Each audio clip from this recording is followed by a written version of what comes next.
കേന്ദ്ര പൊതുമേഖലാ സ്ഥാപനമായ ഹിന്ദുസ്ഥാൻ ലാറ്റക്സ് സ്വകാര്യവൽക്കരിക്കുന്നതിനെതിരെ തൊഴിലാളികൾ രംഗത്ത്. കഴിഞ്ഞ സാമ്പത്തിക വർഷം 29 കോടി രൂപ ലാഭം നേടിയ ലാറ്റക്സ് സ്വകാര്യവൽക്കരിക്കുന്നതിലൂടെ 3000-ഓളം തൊഴിലാളികൾക്കാണ് നഷ്ടം സംഭവിക്കുക. ഇവർ വഴിയാധാരമാകും. സംസ്ഥാനം സൗജന്യമായി സ്ഥലം എടുത്തു നൽകിയ കമ്പനി സ്വകാര്യവൽക്കരിക്കാനുള്ള നീക്കത്തിനെതിരെ മുഖ്യമന്ത്രി ഇടപെടണമെന്ന് തൊഴിലാളികൾ ആവശ്യപ്പെട്ടു. 2011 മുതൽ വിറ്റുവരവിലും ലാഭത്തിലും വൻ വർധനയുണ്ടാക്കുന്ന കേന്ദ്ര പൊതുമേഖലാ സ്ഥാപനമാണ് ഹിന്ദുസ്ഥാൻ ലാറ്റക്സ് ലിമിറ്റഡ്. കേരളത്തിന്റെ സ്വന്തം പൊതുമേഖലാ സ്ഥാപനം.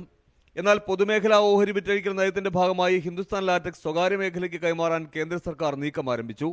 തിരുവനന്തപുരം ജില്ലയിൽ ആക്കുളം, പേരൂർക്കട എന്നിവിടങ്ങളിലും എറണാകുളം ജില്ലയിൽ കാക്കനാട്, ഐരാപുരം എന്നിവിടങ്ങളിലുമാണ് ലാറ്റക്സ് ലൈഫ് കെയർ നിർമ്മാണ യൂണിറ്റുകൾ പ്രവർത്തിക്കുന്നത്.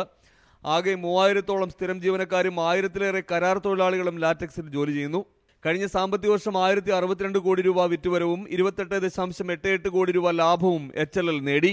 കമ്പനി സ്വകാര്യവൽക്കരിക്കുന്നതോടെ തങ്ങളുടെ ഉപജീവനമാർഗം ഇല്ലാതാകുമെന്നും തീരുമാനത്തിൽ നിന്ന് കേന്ദ്ര സർക്കാർ പിന്മാറണമെന്നും തൊഴിലാളികൾ ആവശ്യപ്പെട്ടു. ഇത് സ്വകാര്യവൽക്കരിച്ചു കഴിഞ്ഞാൽ ഞങ്ങളുടെ ജോലികളെല്ലാം പോവും. അപ്പം ഇത് വെച്ചാണ് ഞങ്ങളുടെ ജീവിതമാർഗം നടക്കുന്നത്. അപ്പോൾ ഇതിന് സ്വകാര്യവൽക്കരിക്കാൻ പറ്റില്ല. ഇത് സ്വകാര്യവൽക്കരിക്കാൻ പാടില്ല. പൊതുമേഖലാ സ്ഥാപനമായി തന്നെ നിലനിർത്തണം എന്നാണ് ഞങ്ങളുടെ അഭിപ്രായം. ഇത്രയും തൊഴിലാളികൾ ജോലി ചെയ്യുന്ന ഒരു സ്ഥാപനം ആയതുകൊണ്ട് ഇത് സ്വകാര്യവൽക്കരിക്കാൻ പാടില്ല. അതിനുവേണ്ടിയാണ് ഞങ്ങൾ. സംസ്ഥാന സർക്കാർ 11.4 ഏക്കറും 7.14 ഏക്കറും വിവിധ ഘട്ടങ്ങളിലായി ലാറ്റക്സിന് ഏറ്റെടുത്ത് നൽകിയിട്ടുണ്ട്.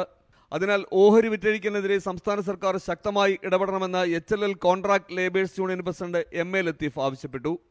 പേരൂർക്കടയിലും ആക്കുളത്തുമായി ഏകദേശം 19ഓളം ഏക്കർ ഭൂമി കേരള ഗവൺമെൻറ് എടുത്തു നൽകിയതാണ്.